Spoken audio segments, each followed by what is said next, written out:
Shalom a todos.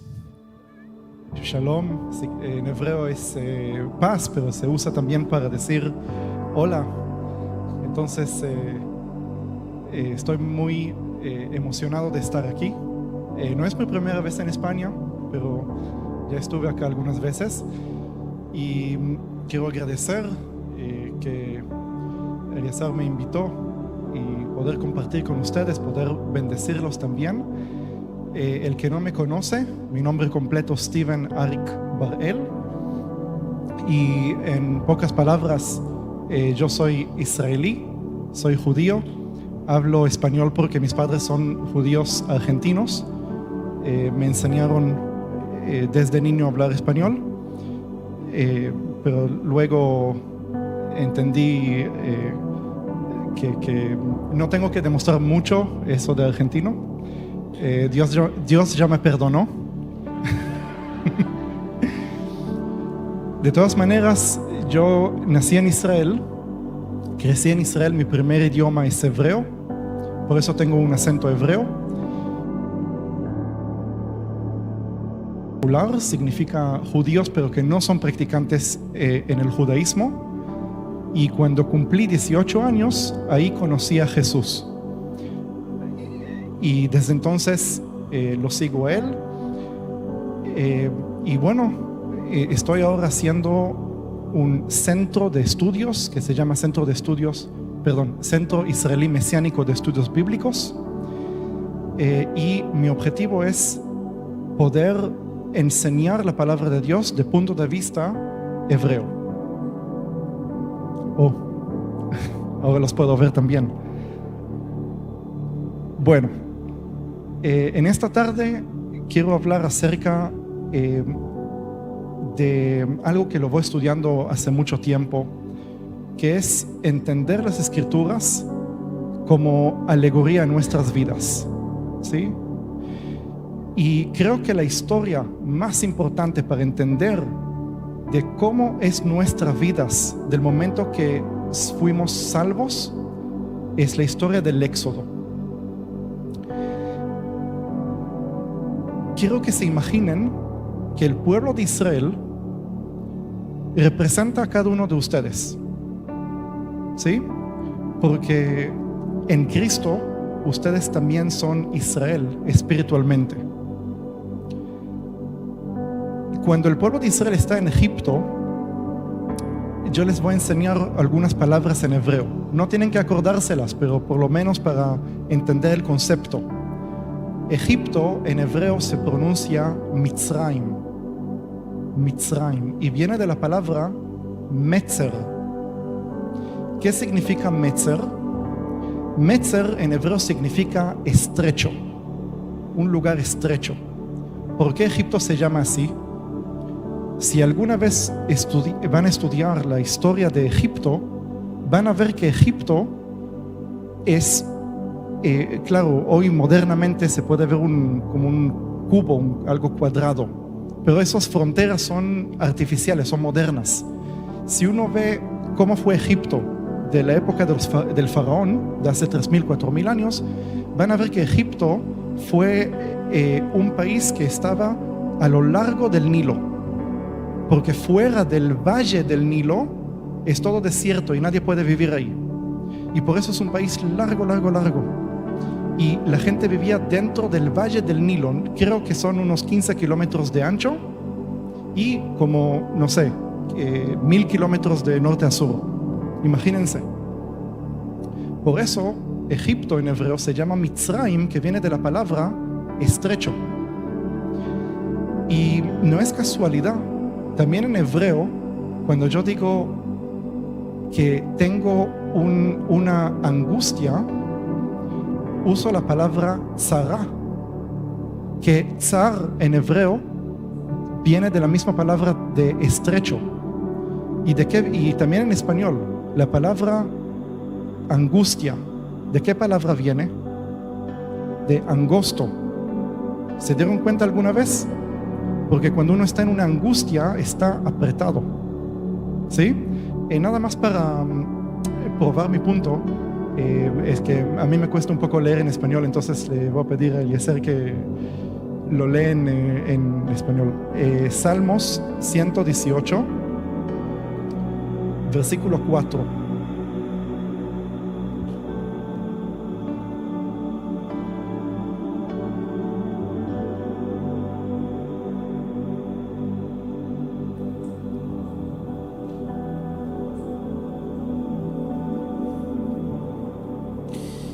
Digan ahora los que temen a Jehová, que para siempre es su misericordia.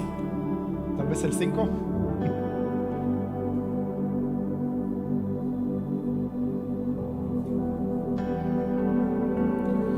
Desde la angustia invoqué a Jehová y me respondió Jehová, poniéndome en lugar espacioso. ¿Escucharon eso? Desde la angustia, desde el lugar estrecho, llamé a Jehová y ¿cómo Él me respondió? Llevándome a un lugar precioso. ¿Sí? Y la palabra que aparece ahí de angustia es la misma palabra del nombre de Egipto, Metzer, un lugar estrecho. No es casualidad. Todos los nombres en la Biblia, por lo menos el nombre original en hebreo, tiene un significado espiritual. Todo tiene un significado espiritual en la Biblia, no es casualidad. Y bueno, uno dice, pero ¿qué angustia hay en Egipto? Porque Egipto es un símbolo de riqueza.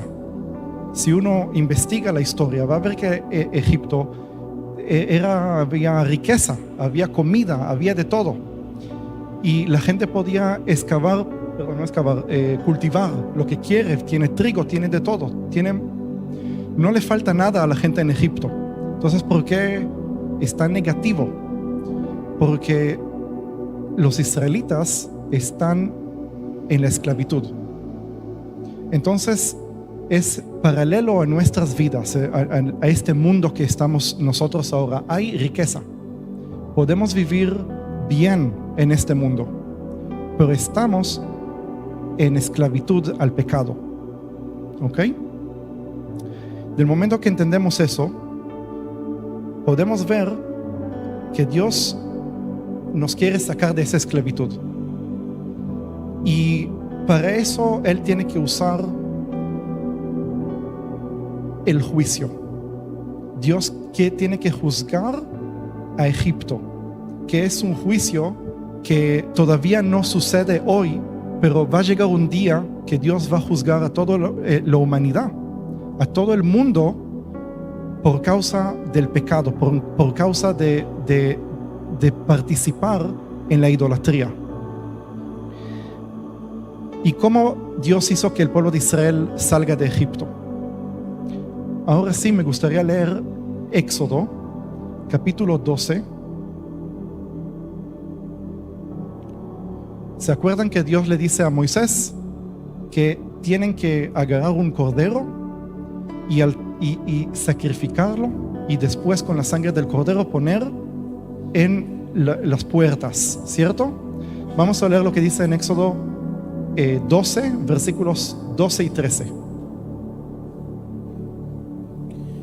Pues yo pasaré aquella noche por la tierra de Egipto y heriré a todo primogénito en la tierra de Egipto, así de los hombres como de las bestias, y ejecutaré mis juicios en todos los dioses de Egipto, yo Jehová, y la sangre os será por señal en las casas donde vosotros estéis, y veré la sangre y pasaré de vosotros, y no habrá en vosotros plaga de mortandad cuando hiera la tierra de Egipto. Bien, entonces Dios quiere juzgar Egipto. ¿Y cuál es la única manera que Dios no juzgue tu casa? Exacto, ahí dice, y vi la sangre y salté tu casa. Eso es lo que necesitamos para ser salvos, para escapar de ese juicio. Necesitamos la sangre del cordero. Sin esa sangre, nuestra casa va a ser juzgada por Dios. Entonces, lo más importante es tener la sangre del cordero en las puertas de tu corazón. Luego, el siguiente paso, ¿qué es lo que pasó? Salen de Egipto, ¿cierto?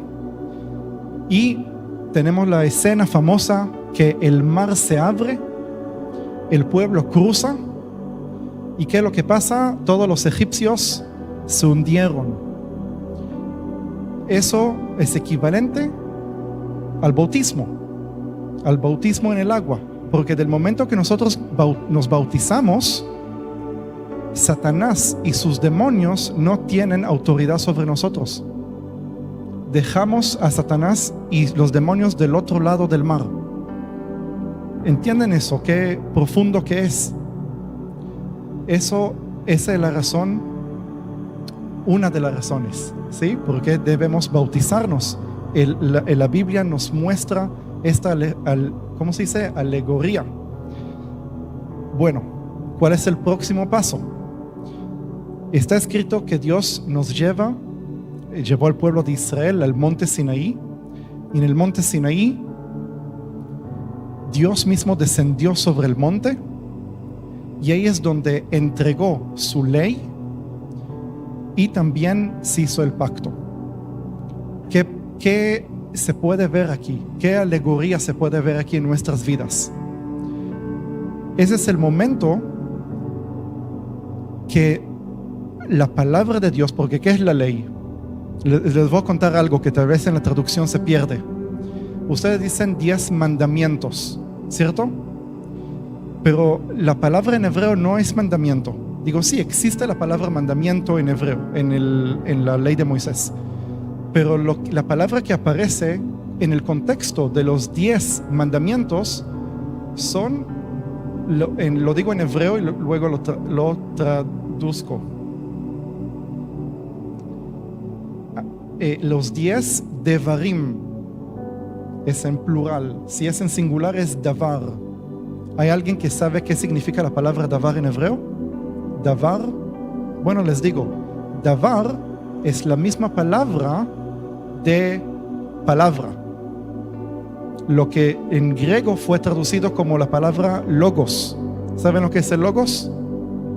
Entonces, lo que quiero decirles es que los 10 mandamientos en hebreo son los 10 dichos que en realidad son la palabra de Dios entregada al hombre. ¿Ok? En Juan capítulo 1 dice que la palabra se hizo carne, pero en Éxodo capítulo 20 la palabra fue escrita sobre una piedra. ¿Entienden la diferencia? En el Antiguo Testamento la palabra fue escrita en una piedra. En el Nuevo Testamento la palabra se hizo carne y habitó entre nosotros. ¿Sí? Entonces, ese es el momento donde el pueblo de Israel recibe la palabra de Dios. ¿Y cómo se recibe la palabra de Dios? Bueno, hay diferencia entre el Antiguo Testamento y el Nuevo Testamento. En el Nuevo Testamento tenemos el caso de Pentecostés. En Pentecostés, ¿qué pasó? Cayó fuego del cielo y había ruido. ¿Se acuerdan? Está escrito que había ruido y había viento y había... ¿A qué les hace acordar eso? Al monte Sinaí. Ruido, fuego, viento, ¿cierto? Todo cae del cielo. Hay que entender el paralelismo. El momento que el pueblo de Israel recibe la palabra de Dios es el mismo momento que la iglesia, los primeros discípulos, reciben en Pentecostés el Espíritu Santo. ¿Sí? En Jeremías 31, no lo vamos a leer, pero en Jeremías 31, donde aparece la profecía acerca del nuevo pacto, ¿qué es lo que está escrito? Voy a hacer con ustedes un nuevo pacto, no como el pacto cuando salieron de Egipto. ¿Y qué va a pasar en este caso del nuevo pacto? Voy a poner mi ley en los corazones. ¿Sí? ¿Y cómo vamos a decir técnicamente la ley se está escrita en nuestros corazones? El Espíritu Santo. ¿Sí? En el antiguo pacto no estaba el Espíritu Santo, pero lo que sí estaba es lo que Dios le dice al pueblo de Israel. Eso sí lo vamos a leer. Está en Éxodo capítulo 29. versículos 42 al 46. El contexto es que Dios exige que construyan un tabernáculo, el tabernáculo de Moisés, y eso es lo que Dios dice acerca de ese tabernáculo en Éxodo 29, 42 al 46. Esto será el holocausto continuo por vuestras generaciones, a la puerta del tabernáculo de reunión, delante de Jehová, en el cual me reuniré con vosotros para hablaros allí. Allí me reuniré con los hijos de Israel, y el lugar será santificado con mi gloria. Y santificaré el tabernáculo de reunión y el altar. Santificaré asimismo a Aarón y a sus hijos, para que sean mis sacerdotes, y habitaré entre los hijos de Israel, y seré su Dios. Y conocerán que yo soy Jehová su Dios, que los saqué de la tierra de Egipto, para habitar en medio de ellos, yo, Jehová su Dios. Entonces, ¿para qué Dios sacó al pueblo de Israel de Egipto? ¿Cuál es el propósito? Para habitar en ellos. Ese es el propósito. ¿Sí? Lo que Dios quiere es un pueblo donde Él puede habitar en ellos. Entonces, por eso Dios pide hacer ese tabernáculo, que ese tabernáculo en la alegoría de nosotros, si nosotros lo comparamos, el tabernáculo es nuestro corazón, porque ahí es donde habita Dios. Entonces ahí está el tabernáculo, el pueblo, y bueno, salimos de Egipto, nos bautizamos, recibimos el Espíritu Santo, ya está. No, eso fue nada más el primer paso. Porque ¿qué nos falta ahora? Caminar todo el desierto. ¿Sí? Y eso es también muy importante de entenderlo. Y mañana voy a hablarlo con más detalles. La gente piensa, muchos creen que la razón por qué el Mesías vino al mundo, murió en la cruz, resucitó el tercer día, es para liberarnos del pecado. Es verdad, técnicamente para eso vino. Pero liberarnos del pecado no es el propósito. Tampoco no habitar en nosotros es el propósito completo. Digo, habitar en nosotros, obviamente que eso es el cumplimiento del sueño de Él. Pero lo que quiere para nosotros es que nosotros heredemos lo que Dios prometió a Abraham. Él nos quiere dar una herencia. Porque si nosotros vemos toda la Biblia, que Dios le prometió a Abraham perdón de pecados. No dice que le prometió perdón de pecados. Dios prometió, no sé, vida eterna a Abraham. No dice eso. ¿Qué le prometió? Una tierra.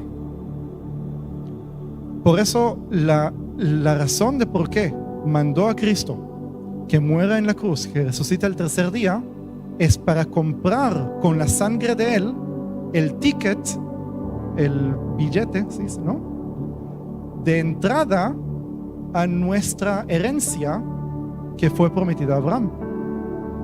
Ese es el propósito. ¿Cómo se llama en la alegoría del Éxodo? Se llama la tierra de Canaán. Pero ¿cómo se llama nuestra herencia del Nuevo Testamento? La Jerusalén celestial, ¿cierto? Y por eso, mientras no estamos físicamente en la Jerusalén celestial, porque miren que la Jerusalén celestial no va a quedar en el cielo para siempre, sino va a descender, ¿sí? Y por eso cuando digo físicamente, siempre escucho a cristianos decir, cuando estemos en el cielo, puede ser que va a haber un periodo que estemos en el cielo, pero la intención de Dios no es que estemos en el cielo para siempre. ¿Qué nos enseñó el Señor? Que su reino venga ¿Entienden eso? Lo que nosotros vamos a heredar, la tierra, no el cielo. Ahora nuestra herencia está en el cielo. Tenemos, ¿cómo se dice en español? El Espíritu Santo. Pablo dice que es como una... ¿Cómo? Garantía, gracias. Una garantía de nuestra herencia que está en el cielo. Pero al final esa herencia va a descender y vamos a estar físicamente en la tierra. Ese es al final el propósito. Así que hasta que no lleguemos ahí, ¿dónde estamos nosotros en este momento? Perdón. Caminando en el desierto. Ahora imagínense que los hijos de Israel no les gustó mucho caminar en el desierto. ¿Qué pidieron todo el tiempo? Queremos volver a Egipto. Digo, están dispuestos a sufrir la esclavitud, pero tener abundancia. Ahora un momento. ¿Qué es nuestro desierto en nuestras vidas? Quiero que entiendan esto. Del momento que nosotros nacemos de nuevo, ya no pertenecemos a este mundo. Pertenecemos al cielo. Y por eso, de la misma manera que el que nace como carne necesita carne para alimentarse, el que nace de nuevo ya no es carne, ya es espíritu. Entonces, si una carne come carne para alimentarse, ¿qué un espíritu tiene que comer para alimentarse? Espíritu. Y por eso el pueblo de Israel en el desierto, no es casualidad que Dios los saca al desierto, porque en el desierto no hay agua y no comida, no animales y no plantas. Sí, tenían su propio ganado, pero lo sacaron de Egipto. No es que lo encontraron en el desierto. ¿Y por qué digo esto? Porque en el desierto lo único que tenían los israelitas era agua que Dios hizo salir de manera sobrenatural, porque no tenían agua natural. ¿Y qué comían? Maná, que significa en hebreo vino del cielo. Quiere decir que todo lo que tenían para alimentarse viene del cielo. No tenían nada de este mundo. Entonces es muy importante entenderlo. Claro, seguimos en la carne, entonces necesitamos comida física, obviamente, pero este mundo no tiene nada para ofrecernos, para alimentar nuestra mente, nuestro espíritu. Nada. Si hay algo que dices, no, esto lo necesito porque esto me ayuda, no sé qué, si no viene de Dios, no lo necesitan. Si no viene de Dios, es decir, me quiero volver a Egipto, porque en Egipto hay abundancia, sin problema. Así que esto es nuestra alegoría. Estamos caminando ahora en el desierto hasta que lleguemos a nuestra tierra prometida, y eso va a suceder cuando el Señor vuelva. Y la pregunta es, ¿dónde está el Señor? Jesús en español, si me permiten digo Yeshua en hebreo.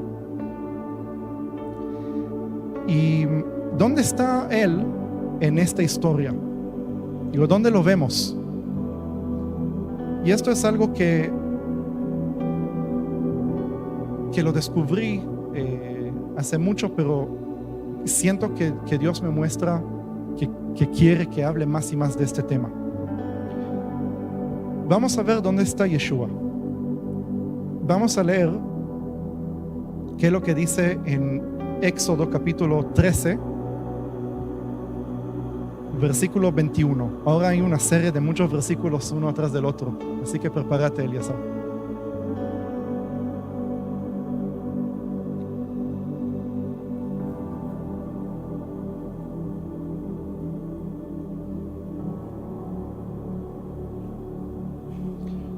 Éxodo 13, 21.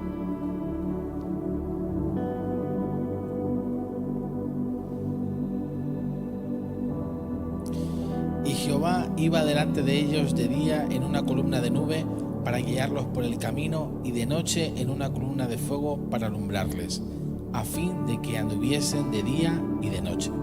Bien, entonces, ¿qué es escrito Jehová? ¿Cierto? Jehová. ¿Alguien puede confundirse de que se trata de otro? No, dice Jehová.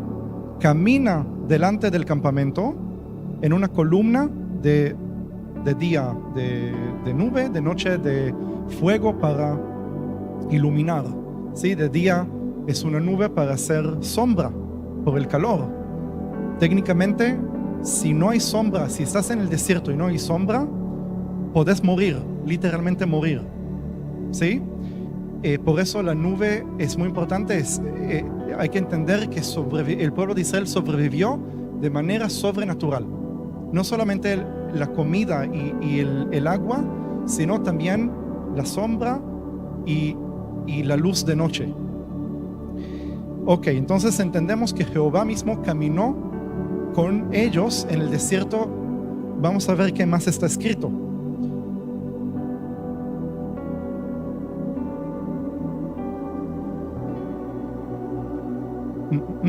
Ok, vamos al capítulo 14 de Éxodo. Vamos a leer primero el versículo 19. El contexto es el momento un momento antes que se abre el mar en dos, ¿sí? Antes que Moisés y el pueblo pasa por el mar. El versículo 19, Éxodo 14, 19. Y el ángel de Dios que iba delante del campamento de Israel se apartó e iba en pos de ellos. Y asimismo la columna de nube que iba delante de ellos se apartó y se puso a sus espaldas. Bien, entonces, ¿vieron la película Príncipe de Egipto? Ahí lo presenta muy bien, porque está el pueblo, vienen los egipcios y está escrito, el ángel de Jehová. Eso sí que no aparece en la película, pero es el ángel de Jehová se mueve y la columna también se mueve, la columna de fuego se mueve y separa los egipcios de un lado y los israelitas del otro. Entonces ahí Moisés levanta la vara, se abre el mar y vamos a leer el versículo 24, que es lo que está escrito.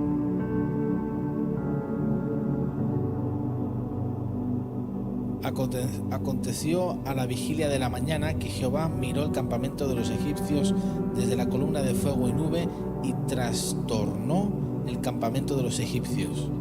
Ok, quiero que entiendan lo que está pasando, presten atención. Antes, ¿qué está escrito? ¿Quién estaba en la columna? ¿Quién se movió en la columna? El ángel de Jehová. ¿Y ahora qué está escrito? Jehová mismo miró al campamento de los egipcios. ¿Desde dónde? Desde la columna. ¿Sí? Entonces uno dice, bueno, Dios está en el cielo, ve todo, está por todos lados. Pero no, dice miró desde la columna. Quiere decir que en el versículo 19 dice el ángel de Jehová, pero en el versículo 24 no dice el ángel, dice Jehová mismo. Entonces, ¿es el ángel de Jehová o es Jehová mismo? Quiero explicarles la palabra ángel. Ángel es una palabra que viene del griego. Y en el griego es una traducción de la palabra malach en hebreo. ¿Y qué significa esa palabra? Esa palabra es usada para un enviado. Cuando alguien envía a una persona, se le dice malach. Y se puede usar la versión griega de la palabra, que en español sería ángel. Y hay que entender que ese es el significado. Ángel es enviado.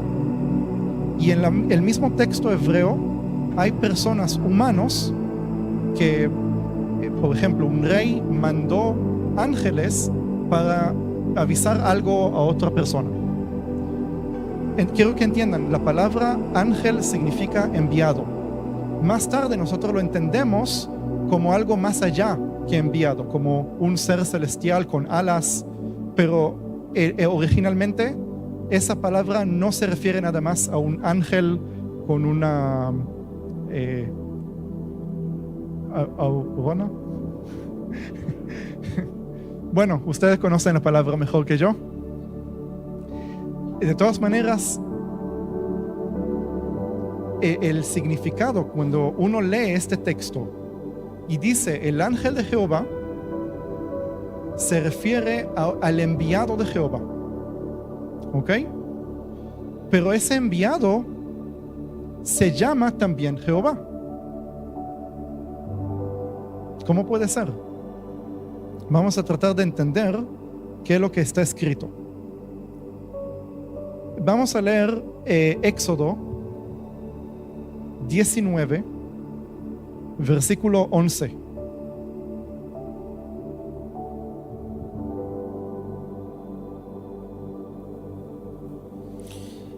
Y estén preparados para el día tercero, porque al tercer día Jehová descenderá a ojos de todo el pueblo sobre el monte Sinaí. Ok, el contexto, ¿sí? El contexto es que el pueblo se está preparando porque está escrito que Jehová va a descender al monte Sinaí, ¿sí? Pero ¿quién es el que dice eso? A ver, ¿poder leerlo otra vez o tal vez leer un versículo antes? El 10 y 11. Y Jehová dijo a Moisés: ve al pueblo y santifícalos hoy y mañana, laven sus vestidos y estén preparados para el día tercero, porque al tercer día Jehová descenderá a ojos de todo el pueblo. Entonces, un momento. Jehová le está hablando a Moisés. ¿Y qué le dice? Que al tercer día Jehová va a descender al monte. ¿Entienden lo que está pasando? Jehová está hablando sobre Jehová. ¿Sí? Ok. Vamos a el mismo capítulo, Éxodo 19, leer lo que dice del 18 al 21. Todo el monte Sinaí humeaba, porque Jehová había descendido sobre él en fuego, y el humo subía como el humo de un horno, y todo el monte se estremecía en gran manera. El sonido de la bocina iba aumentando en extremo. Moisés hablaba, y Dios le respondía con voz tronante.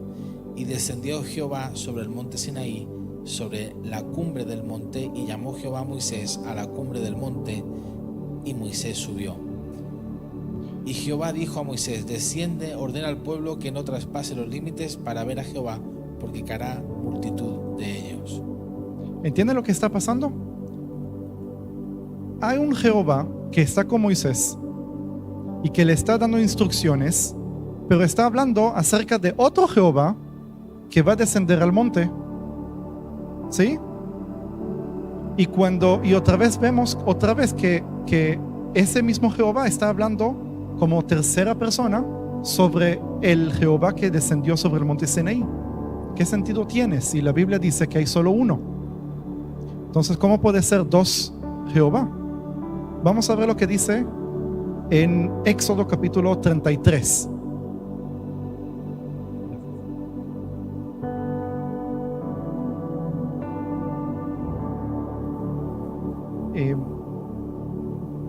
Éxodo 33,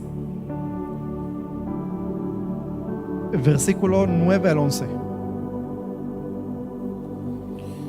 Cuando Moisés entraba en el tabernáculo, la columna de nube descendía y se ponía a la puerta del tabernáculo, y Jehová hablaba con Moisés. Y viendo todo el pueblo la columna de nube que estaba a la puerta del tabernáculo, se levantaba cada uno a la puerta de su tienda y adoraba. ¿Le dices hasta el 11? 11 también. Sí. Y hablaba Jehová a Moisés cara a cara, como habla cualquiera a su compañero, y él volvía al campamento, pero el joven Josué, hijo de Nun, su servidor, nunca se apartaba del medio del tabernáculo. Imagínense, está escrito que la columna de nube se movía y se puso enfrente de la puerta del tabernáculo.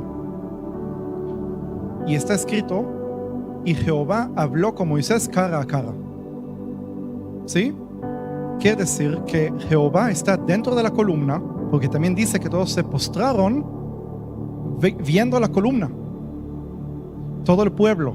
Entonces la columna se acerca, se pone en la puerta del tabernáculo. Moisés sale, habla con Jehová cara a cara. ¿Y qué dice en el mismo capítulo? Versículo 20.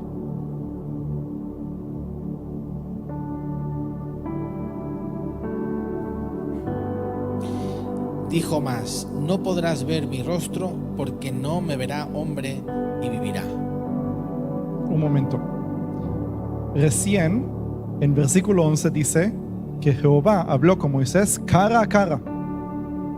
En el mismo capítulo, Jehová le dice a Moisés, nadie puede ver mi rostro porque el que ve mi rostro muere. Entonces, ¿cómo puede ser que no se puede ver su rostro, pero en el mismo capítulo lo habló con él cara a cara? Vamos a ver lo que está escrito en Números, versículo 14, capítulo 14, versículo 14. 14. Y lo dirán a los habitantes de esta tierra, los cuales han oído que tú, oh Jehová, estabas en medio de este pueblo, que cara a cara aparecías tú, oh Jehová, y que tu nube estaba sobre ellos, y que de día ibas delante de ellos en columna de nube, y de noche en columna de fuego. Entonces, Jehová que está dentro de la columna, se puede verlo, y todo el pueblo lo vio cara a cara. En hebreo dice ojo con ojo, que el ojo de ellos podía ver el ojo de él.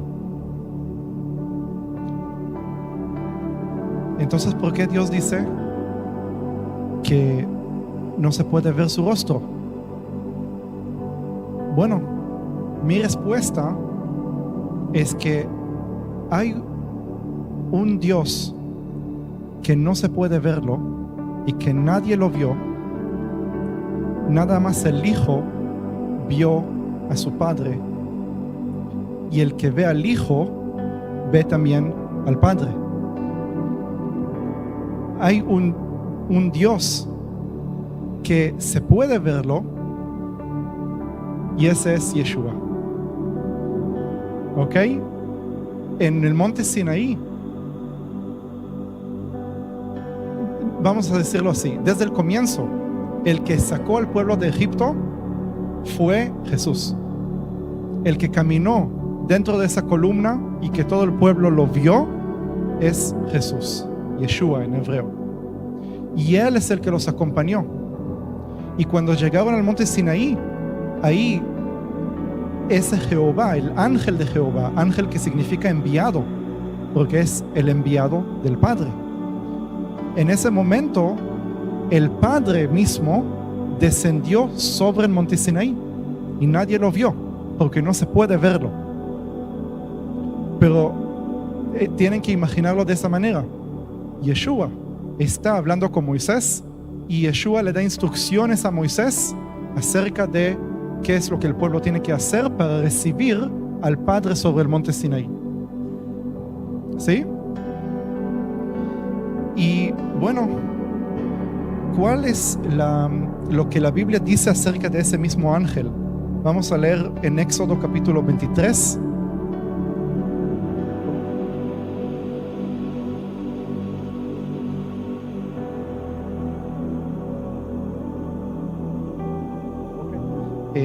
Entonces, vamos a ver qué es lo que dice en Éxodo 23, versículos 20 al 23. He aquí yo envío mi ángel delante de ti para que te guarde en el camino y te introduzca en el lugar que yo he preparado. Guárdate delante de él y oye su voz. No le seas rebelde, porque él no perdonará vuestra rebelión, porque mi nombre está en él. Pero si en verdad oyeres su voz e hicieres todo lo que yo te dijere, seré enemigo de tus enemigos y afligiré a los que te afligieren, porque mi ángel irá delante de ti y te llevará a la tierra del amorreo, del eteo, del fereceo, del cananeo, del heveo y del jebuseo, a los cuales yo haré destruir. Así que, ¿qué es el ¿cómo se dice el llam? Perdón que no me acuerdo la palabra en español. ¿Qué es la función? ¿Se puede decir? ¿La función? ¿Cuál es la función de ese mismo ángel que Dios envía delante del campamento? Según lo que está escrito en lo que recién leímos, dice, tenés que obedecer todo lo que te diga. Y si pecas contra él, no te va a perdonar. ¿Ok? Un momento. Si dice no te va a perdonar, significa que tiene la autoridad de perdonar. Pero como estamos bajo el antiguo pacto, ahí no hay perdón. En el nuevo pacto, ahí sí te perdona. ¿Ok? Pero ¿cuáles son las funciones o las autoridades que tiene ese ángel? Él es el que te guía en el desierto, te lleva en el desierto, el que prepara el lugar a donde vas a llegar y pelea por ti contra tus enemigos. ¿Sí? Y se puede entenderlo también que Él es el que provee el agua, porque está escrito que Jehová estaba parado sobre la roca cuando le dice a Moisés que golpee la roca y salía agua. ¿Sí? ¿Entienden eso? Ese mismo ángel que Dios envió provee el agua, provee la protección, provee como de ser de guía, ¿sí? Y Él es el que te lleva a la tierra prometida.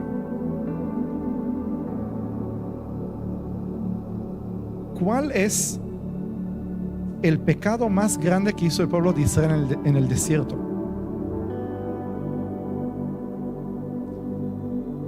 Bueno, no los escucho, pero la mayoría dirían que es la idolatría, que es el becerro de oro. Obviamente que eso fue terrible, pero era un pecado peor. El pecado de los espías, de los 10 espías que volvieron.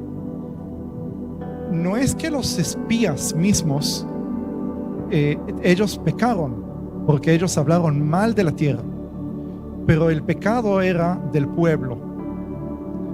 ¿Por qué? Vamos a ver lo que está escrito en Deuteronomio capítulo 1, versículos 24 al 33. Sí, Deuteronomio 1, 24 al 33.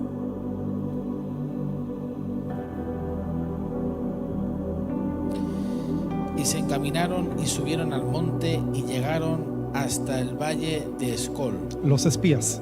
Y reconocieron la tierra y tomaron en sus manos del fruto del país y nos lo trajeron. Y nos dieron cuenta y dijeron: es buena tierra que Jehová nuestro Dios nos da. Sin embargo, no quisisteis subir, antes fuisteis rebeldes al mandato de Jehová vuestro Dios. Y murmurasteis en vuestras tiendas diciendo: porque Jehová nos aborrece, nos ha sacado de tierra de Egipto para entregarnos en manos del amorreo para destruirnos. ¿Hasta? ¿Es el 33? ¿A dónde subiremos? Nuestros hermanos han atemorizado nuestro corazón diciendo: este pueblo es mayor y más alto que nosotros, las ciudades grandes y amuralladas hasta el cielo, y también vimos allí a los hijos de Anac. Entonces os dije: no temáis ni tengáis miedo de ellos. Jehová vuestro Dios, el cual va delante de vosotros, Él peleará por vosotros conforme a todas las cosas que hizo por vosotros en Egipto delante de vuestros ojos. Y en el desierto has visto que Jehová tu Dios te ha traído, como trae al hijo del hombre a su hijo, por todo el camino que habéis andado hasta llegar a este lugar. Y aún con esto no creísteis a Jehová vuestro Dios, quien iba delante de vosotros por el camino para reconoceros el lugar donde habíais de acampar con fuego de noche, para mostraros el camino por donde anduvieseis, y con nube de día. Bien, entonces, ¿quién es ese Jehová que camina delante del pueblo para pelear por sus guerras? Antes lo mencioné, que esa es la misma columna de fuego y de nube, que adentro de esa columna caminó Jesús, Yeshua. ¿Y qué es el pecado más grande que se puede hacer contra él? Falta de fe. ¿Sí? La falta de fe. Porque, ¿qué es lo que pasó? El pueblo vio todos los milagros desde que estaban en Egipto. Vieron las 10 plagas, vieron el mar que se abrió en dos, vieron el maná, vieron todo lo que pasó en el desierto, lo vieron a Dios mismo, lo están viendo visualmente todos los días. Pero la Biblia nos enseña que fe no es creer que Dios existe. No es creer que Dios existe, porque está escrito que también los demonios creen que Dios existe. ¿De qué fe está hablando el texto? Dios hizo todo lo posible para que el pueblo entre a la tierra prometida. Pero el pueblo no confía suficiente en Dios para creer que al final va a alcanzar a entrar y heredar la tierra. Entonces, si alguno de ustedes duda que a pesar que Yeshua murió en la cruz y resucitó al tercer día, no vas a entrar a tu herencia, estás en pecado, porque no estás confiando en la sangre de Cristo. ¿Entienden eso?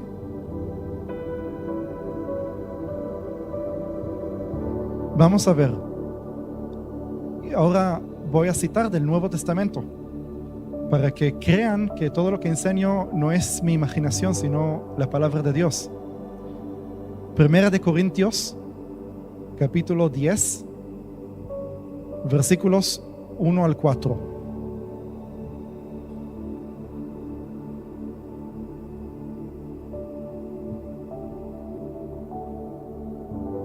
Porque no quiero, hermanos, que ignoréis que vuestros padres todos estuvieron bajo la nube, y todos pasaron el mar, y todos en Moisés fueron bautizados en la nube y en el mar, y todos comieron el mismo alimento espiritual, y todos bebieron la misma bebida espiritual, porque bebían de la roca espiritual que los seguía, y la roca era Cristo.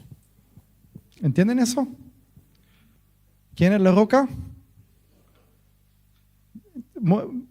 Yo cuando leo esto por primera vez, antes que entendí todo este contexto que les estoy enseñando, dije, ¿una roca que caminó con ellos en el desierto? Sí, claro, está la roca que Moisés golpeó y salió agua, pero la roca que caminaba con ellos en el desierto, me costó imaginar, tal vez una roca con pies, no sé, pero no, la roca es Cristo, y Él es lo que los acompañó en el desierto durante todos esos 40 años. Y esa alegoría que yo hice, Pablo ya lo hizo. Dice, el cruzar el mar fue el bautismo. Estar bajo la nube de Jehová es el bautismo del Espíritu Santo. ¿Sí? Y luego el caminar en el desierto es caminar con Cristo. Vamos a leer lo último, y ahí ya termino. Juan, capítulo 14.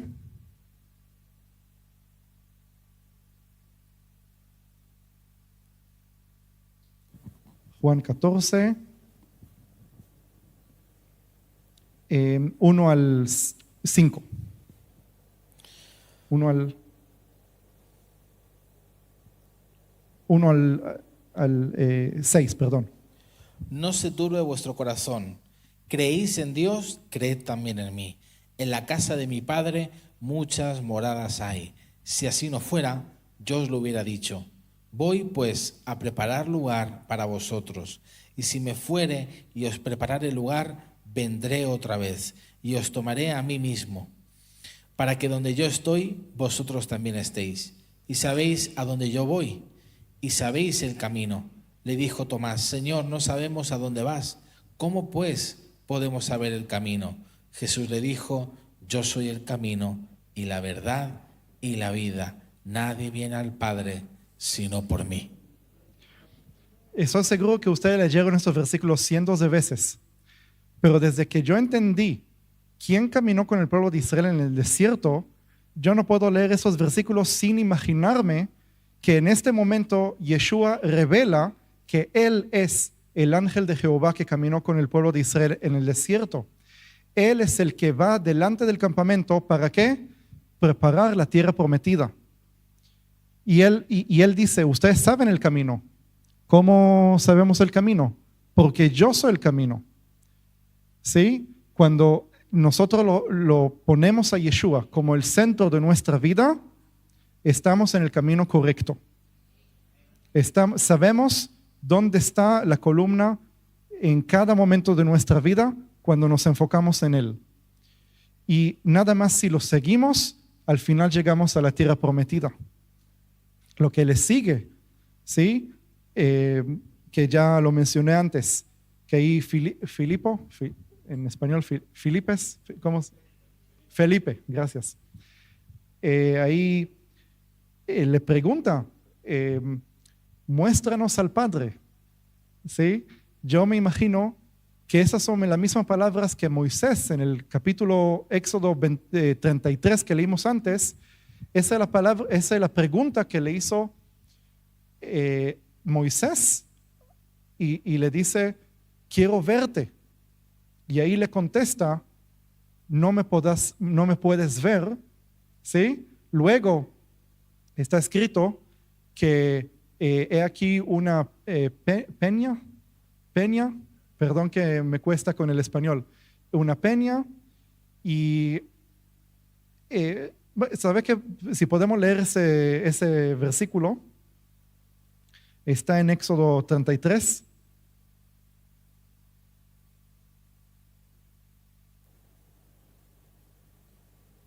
Versículos 21 al 23. Y dijo aún Jehová: he aquí un lugar junto a mí, y tú estarás sobre la peña. Y cuando pase mi gloria, yo te pondré en una hendidura de la peña, y te cubriré con mi mano hasta que haya pasado. Después apartaré mi mano, y verás mis espaldas, mas no se verá mi rostro. Bien. Ahora, perdón por el español, pero ¿qué es peña? Una roca, ¿cierto? ¿Y qué Pablo nos dijo en 1 Corintios 10? Que la roca es Cristo. ¿Sí? Es una pista. Que el Padre, porque dice, nadie puede ver mi rostro, entonces el Padre dice: hay acá una peña, una roca, y hay un hueco. Me imagino que con Moisés era algo físico, que realmente había una roca, pero es algo que nos enseña a nosotros, de que nada más si Dios lo agarra a Moisés, lo pone dentro de esa roca, nada más a través de esa roca se puede ver al Padre. ¿Sí? Pero en el Antiguo Testamento, Moisés vio nada más sus espaldas. Bajo el Nuevo Testamento podemos ver el rostro del Padre a través de Yeshua. Y bueno, esta fue mi enseñanza por hoy. No sé si me queda el tiempo, pero... Sí, te queda tiempo si quieres. No, ya terminé mi material, pero muchas gracias.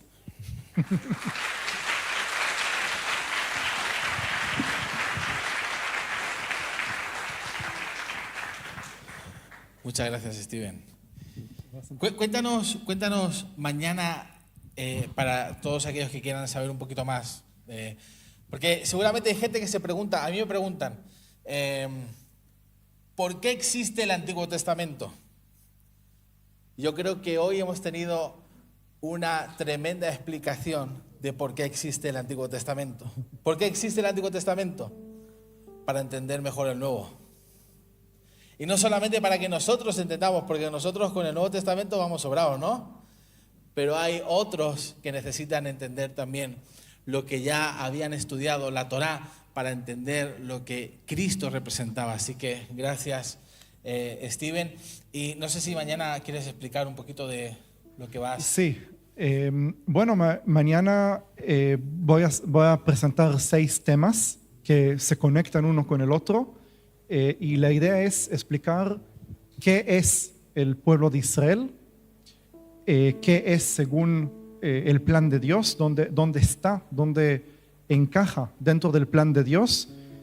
Y bueno, voy a explicar acerca también de por qué el pueblo de Israel fue perseguido durante los últimos 2000 años, por qué hoy están odiados y cómo la existencia de Israel es parte que yo creo, y voy a explicar por qué mañana, algo necesario que suceda para la segunda venida del Señor. Sí, y bueno, tengo un libro que ya está publicado y ahora estoy escribiendo mi segundo libro. El primer libro habla acerca de Jerusalén. El segundo libro habla de el pueblo de Israel y el segundo libro se va a llamar El misterio de Cristo. Sí, el misterio de Cristo, como dice Pablo en Efesios capítulo 3, que hay un misterio que Pablo lo entiende bien. ¿Y qué significa ese misterio? Es que es un misterio que las generaciones antes de Pablo no entendieron, pero él sí entiende. ¿Y cuál es ese misterio? Que los gentiles van a ser coherederos de la misma promesa. La misma promesa ¿a quién? A los judíos. Digo, los gentiles no, según los profetas, los gentiles no deberían estar bajo esa promesa. Sin embargo, Dios los incluyó. Y ese es un misterio. Entonces ese es el tema de mi segundo libro. Entonces mañana yo voy a hablar de lo que presento en los 2 libros. ¿Sí? Entonces eso es la idea. Muy bien, así que ya sabes, si quieres profundizar en estos temas, te esperamos mañana. Puedes, al salir, puedes anotarte para mañana ahí en el stand, pues en secretaría lo puedes hacer. Vamos a ponernos en pie y vamos a orar. Yo estoy seguro que el Señor hoy se nos ha revelado un poquito más. Amén. Yo mientras estaba leyendo algunos textos, era como ¡pum! De repente empezaba a entender cosas que por años, aunque uno las sabe y las ha predicado, pero es como tener otra perspectiva mucho más profunda. Amén. Así que ahí donde estás, no sé si tienes alguna petición de oración, pero no queremos que nadie se vaya sin orar. Entonces vamos a orar para que el Señor bendiga tu vida. Si tienes alguna petición de oración, si tienes vamos a orar. Amén. ¿Qué le parece? ¿Sí? ¿Quieres orar tú, Steven, por cada uno te da un poco de vergüenza, pero sí, mira, vamos a hacer una cosa. Voy a orar yo en español y tú oras en hebreo, porque el español lo tiene ahí, pero que ore en hebreo, así que lo tiene mejor, ¿verdad? Muy bien. Señor, te damos gracias, Padre, porque tú eres bueno. Yo te pido, Señor, en esta hora que tú bendigas cada vida, Señor. Padre, que tú toques cada cuerpo enfermo, Señor, que tú sanes, levantes, restaures. Señor, que si hay alguien en este lugar que aún tiene preguntas, Señor, tú eres la respuesta. Señor, como hemos leído, tú eres el camino, tú eres la verdad y tú eres la vida. Señor, revélate a cada uno de nosotros, Señor, de una forma más profunda, Señor, para seguirte, porque queremos llegar a la tierra prometida. Señor, acompáñanos y guíanos en todo momento. En el nombre de Jesús. Amén. אלוהים אבא שבשמיים, תודה רבה לך על הזמן הזה. תודה רבה לך על האחים שלי, על המקום הזה. אני מתפלל אבא שבשמיים שדברך ייכנס לתוך ליבם ויעשה פרי לרוב. אני מתפלל שהחיים שלהם יתמלאו בשפע רוחני, באמן הרוחני שהוא דמך ובשרך של המשיח ישוע. תודה רבה לך אדוני. פתח את ליבם, את אוזניהם ואת עיניהם לראות אותך ולהרגיש אותך יותר קרוב אליהם. תודה לך אבא. בשם ישוע המשיח, en el nombre de Yeshua. Amén. Amén. Que el Señor te bendiga mucho.